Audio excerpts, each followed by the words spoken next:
రాకేష్ రెడ్డి గారు ఇన్ని ప్రశ్నలు అడిగారు, ఏం చెప్తారు మీరు సమాధానం? ఇప్పుడు బీజేపీ వాళ్ళకి బూతద్దం పెట్టి బూతులు ఎత్తుకోవడం బీజేపీ అంటే ఏంటి? మరి బీజేపీ రామ్మోహన్ రెడ్డి నువ్వు ధర్మం గురించి మాట్లాడు. ఒక సెకండ్ ఇప్పుడు బీజేపీ వాళ్ళకి బూతద్దం పెట్టి బూతులు ఎత్తుకోవడం అలవాటు అయిపోయింది ఒకటి.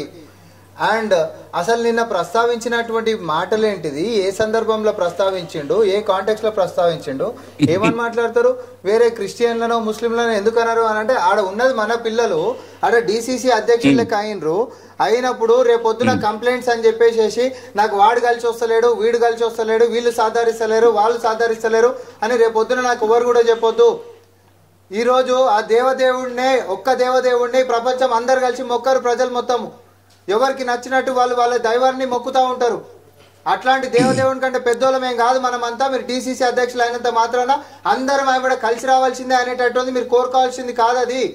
కానీ మీరు ముందుకు సాగాల్సిందే, పని అప్పచెప్పినప్పుడు మీరు పని చేయాల్సిందే అని చెప్పి మన భగవంతుని ఉదాహరణ తీసుకొని పిల్లల్ని లేకపోతే క్షేత్రంలో జిల్లా అధ్యక్షులని అనే చైతన్యం చేస్తుంటే, ఒక పక్క మన హిందూ ధర్మాన్ని మన దేవుళ్ళని ఉదాహరణ తీసుకొని ఈ రోజు అంత పెద్ద దేవుళ్ళని కూడా ఎవరికి నచ్చినట్టు వాళ్ళు మొక్కుతున్నటువంటి తరుణంలో మీరు దేవుళ్ళ కంటే గొప్ప ఏం కాదు, మీరు మనుషులు మాత్రమే అనేటటువంటిది ఒక ఆయన నీతి వాక్యాలను మాట్లాడుతున్నప్పుడు ముఖ్యమంత్రి భూతద్దం పెట్టి మరి దాంట్లో బూతులు ఎత్తుకొని నేను చెప్పాలనా హిందువుల సెంటిమెంట్లు దెబ్బతినడం అంటే ఏంటిదో.